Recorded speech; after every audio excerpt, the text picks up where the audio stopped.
Now, South Africa is facing a fresh corruption storm. Now, this week, leaked court papers have exposed secret WhatsApp chats between Osilio Julius Malema and Major General Feroz Khan. Now, those messages suggest that they used their influence to protect each other, sparking a cigarette conspiracy scandal in the media. On this video, I will explain how it unfolded, what's in the messages, and much more. Now, what's important is for us to understand that Major General Feroz Khan rose through SAP's crime intelligence. He was implicated in several controversies, including allegedly attending an EFF gala dinner in 2023 at the invitation of a tobacco tycoon named Mohammed Syed. Now, Syed is a Kalinix co-founder accused of tax evasion in 2014 SARS settlement.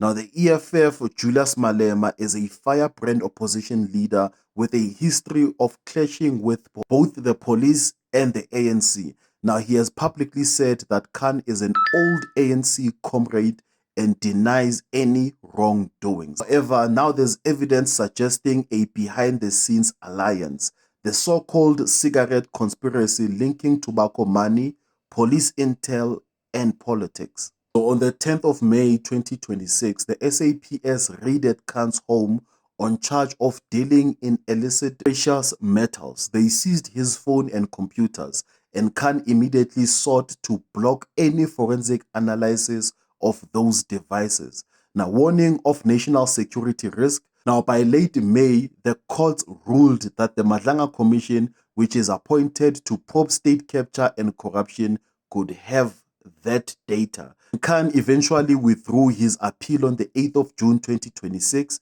effectively handing the commission's full access.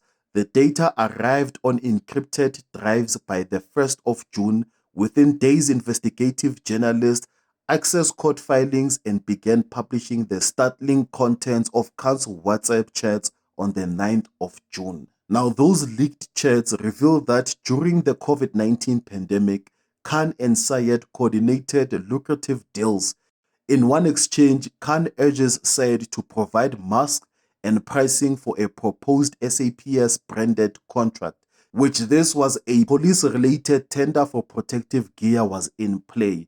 With a tobacco-connected businessman, investigators say that Khan manipulated multi-million rand state tenders, and when Syed asked when is it going to be fired off to them, Julius Malema replies and says tomorrow.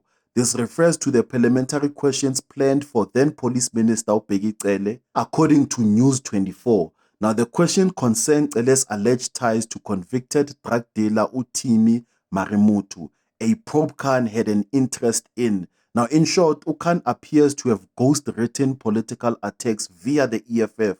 For example, EFF MP Mbuyiseni Ndlozi later formally posed those questions to Parliament, but investigators say that Khan drafted them first. And later in June 2021, Malema asked Khan to help him with a police complaint. Now, this related to a VPS Mutual Bank corruption case in which Malema had been accused of racketeering. Nyatlo's report shows that Khan complied. He gave Julius Malema the name and home address of the complainant. Now, as Eyewitness News reports, Khan gave Malema the details of the police case, including the name of the complainant and their home address. In other words, a sitting police general helped Julius Malema evade scrutiny by tipping him off about investigators. Now, these claims come from the same court filing containing the WhatsApp exports, not yet independently proven in court. And there's been also some additional information that Syed allegedly paid 3.35 million rands for a Cape Town official's London flight arranged by Khan. And also there were charts show that Khan and Syed making threatening remarks about journalist Yusuf Abramji after Abramji reported on illegal tobacco. And there's been also messages mentioning Oviandre Pretorius, a fixer linked to a 2021 murder case of Emmanuel Mbenze. Investigators fear witness elimination. And so far, none of these allegations have been tested in court. Both Khan and Malema deny wrongdoing. Now, Khan's camp argues the devices contain classified intel, while Malema says he simply knows Khan from ANC days and that the WhatsApp messages are twisted by enemies. Now, Khan is set to appear on the 1st of July to answer questions about his foreign contacts and activities. Malema himself is not accused of a crime yet. Any prosecution would require new evidence, but the political impact is immediate. There's a known fact that the EFF will defend Julius Malema vigorously. So in summary, the cigarette conspiracy is still unfolding. We have major evidence from court papers that Major General Khan and EFF leader Julius Sello Malema had a symbiotic relationship, sharing insider info and political cover. The Madlanga Commission will wade through the details starting on July the 1st in 2026. What are your thoughts?